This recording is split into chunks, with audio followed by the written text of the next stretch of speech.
Hi there and welcome. These are your handover videos for your Bailey Pursuit 540. These are essentially a basic walkthrough on how to set up and operate the caravan as if you were getting to site.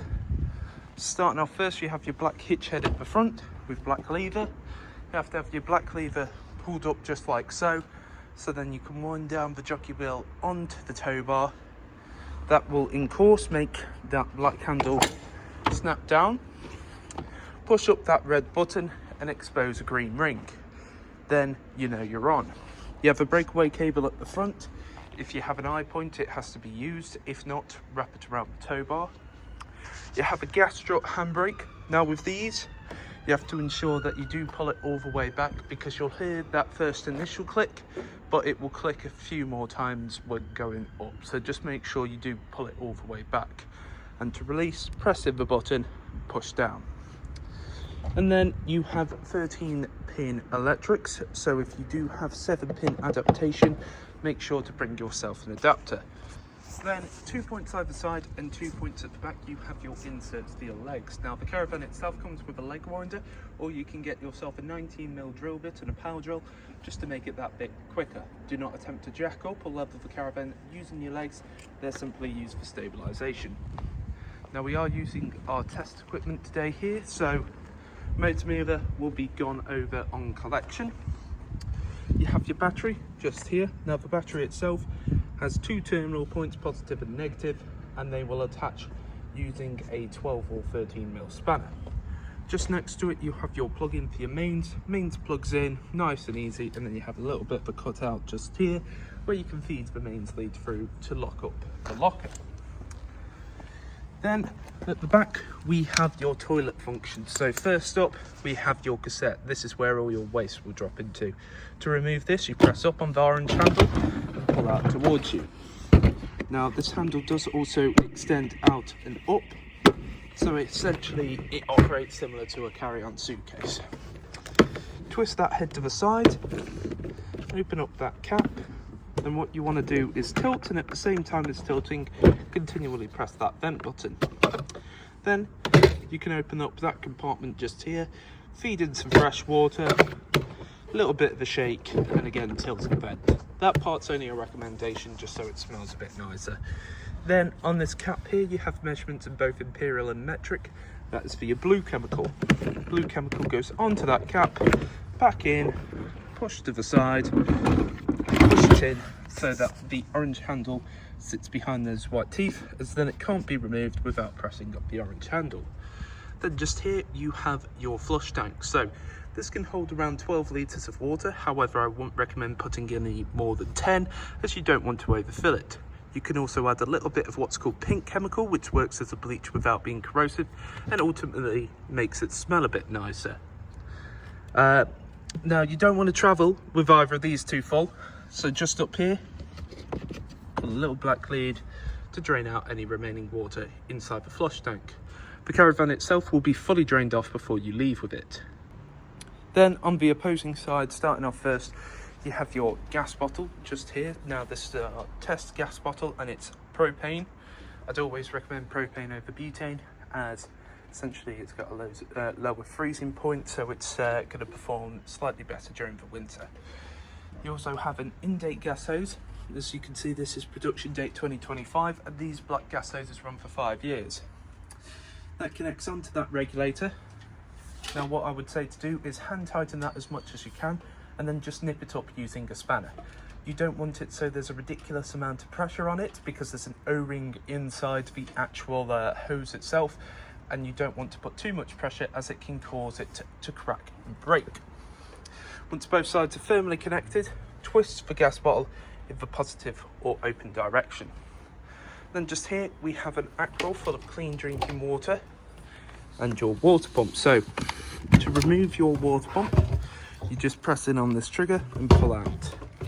Now it's a little bit awkward, there we go. At the bottom sits a strainer. The strainer is what will pull through the water, and this one is an ultra flow water pump. Then just here you have a little cap to go over the top of the Aqua to make sure no nastiness gets in. Then you have the connection point at the end. Main thing to note with this is that you want to ensure that the strainer sits at the bottom of the barrel, as otherwise that can lead to coughs and splutters and a generally poor stream quality and can do some damage sometimes. So always ensure that it's sat at the bottom of the barrel to get the maximum potential. Some people will weight it down or add some like piping to make sure that it's always straight. Then you have your flue. Your flue is used to get clean air in and out of your boiler. Don't have to do anything with this except make sure it's nice, clean and tidy. Underneath your pull-out drawers, you have both your trips and fuses as well. All your trips in the upright position and all your fuses in the correct position. I'd always recommend to carry a few extra fuses as well. Then underneath your cupboard just here, you have your boiler. Okay, so it's underneath that one just there. Now, the other main thing to note with this is that compartment just there. That is your drain valve. Now, it's a little bit awkward to get to. However, we will flick that up to the vertical position before you leave, and that will put it into the drain mode. So November to March, have that up permanently unless you're actively using the caravan, and just ensure as well that anytime you come off site you flick that up. Then just here we have your main control panel. So you have your master on and off switch just here for essentially everything. You have your interior light on and off on this button just here, your awning light just here, and as you can see, that's all operating. Then you have your pump button. Pressing in that pump button, what that does, it begins to draw the water from outside into the boiler itself. Then what you would do is wait about 2 to 3 minutes to allow the water to flow through into the system and open up your taps. Now, as I've just pressed that in, we will wait them 2 to 3 minutes. Then up here you have your heating system. So whilst we wait 2 to 3 minutes for that, I will show you this. So this is Truma blown air. So essentially you have a series of vents across the caravan that allow hot air to be pressed out. This also does the boiler as well. So first up, you've got the motorhome with the thermometer in. That is for the internal temperature of the caravan that you desire. Starts it off, works all the way up from 5 to 30, and to select, you press in on the dial. However, I don't want anything on right now, so we'll turn it off. Next, you have the thermometer in the water. That is for the water temperature.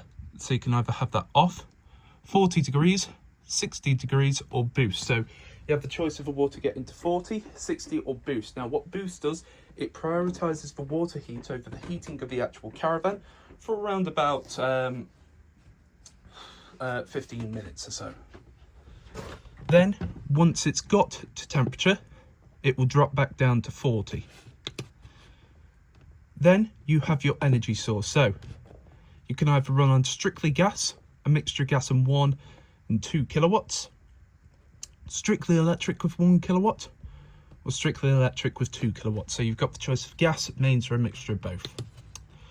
Then you have this fan icon. So as I currently don't have any heating on, I've got the option of either off or vent. Now what vent does is essentially it will just push around the air in the caravan. Using the vent, it will just push out air. So if it's a nice lovely day, you'd have open all your windows and it can push out a bit of the nice fresh air. However, if I have a bit of heat on, it gives me a few choices. So eco or high. Now eco is a bit more of a steady stream for the heat. High is a bit more of a vigorous push. Then you've got a timer. So essentially you'd input the time of which you'd like it to start and when you'd like it to stop with the actual heating itself and the hot water. So if you're away from the caravan for a little bit of time, you can input when you'd like it to start and stop without having to come back and fiddle about with everything. So you can come back to a nice warm van. Then you've got the correct time. So it's currently not midnight. You just input the correct time. Then the spanner icon is your additional settings. So index, brightness, language, reset, and offset. I'm not going to run through those as we have set it to what we believe is the most user-friendly to use. If you'd like to have a look inside your book back for what they represent, please do so. Then to turn off this panel completely, you press and hold in and it will shut itself off. Now naturally it will go to this sort of green screen when it hasn't been interacted with in a while without having that off bit. There it's completely dead. As you can see, when I press in, nothing happens. If I want to turn it back on, I do a long press and hold into the middle. Now going back to the taps, it's been about 2 to 3 minutes, allowing the water to come through. You'd open up on both hot and cold. What you're looking for is this nice, steady, continuous stream. If there's any coughs or splutters, go outside and check to make sure that the strainer is at the bottom of the barrel. Your barrel is also full, and as well, your drain valve is in the correct position. If all of those are fine, then your stream will be fine here as well. So we're just going to check this tap on this video, but if you wanted to use the shower and the other tap, please do that as well. But as you can see, on both cold and hot, a nice steady continuous stream. Then just here we have your hob, grill and oven. So all of this is operating on gas. Essentially what you do, press in, twist to the side and press your igniter. Now it may be a case that it begins to gradually tick in, then once it's stopped ticking, then it will be lit. It may also have a flame first ignite when you're first plugged in, and then the flame even may die off. That's just the gas making its way through the system, pushing out any air. So just redo it. So this is what it looks like when they're all lit. As you can see, nice blue, clean, continuous flames. Now, it's also the same when it comes to the grill and oven. Now this is on a split system. So if I were to have it to the left, press in and ignite, that will now do the oven. As you can see, the oven operating there, it did take a little bit of time to get through the system. Then if I push in and twist to the other side and ignite, you can see the grill comes on. Only other real thing to note, make sure that when you travel, your gas is off. You can have the hose plugged in, but don't have the actual gas on. Also have this plate down when you travel as well, as you don't want it to slam down and smash. Then just here we have your Dometic fridge operation. So for the Dometic fridge, you have 3 different choices for the source. So it's currently facing 12 o'clock, which means it's off. You can run either mains, just open it up, you can see blue light comes on. You've got mains, you've got this battery icon, which is representative of your 13-pin electric. Does not do the ledge battery, only 13-pin. Or gas. Now for gas, essentially what you have to do is you have to come over to these. Now this first one, this is your power gauge essentially. The thicker the bar, the more power coming into the fridge. And the quicker it's also going to chill. So, just come right to the other side. That is representative for everything. However, you then have an igniter next to it.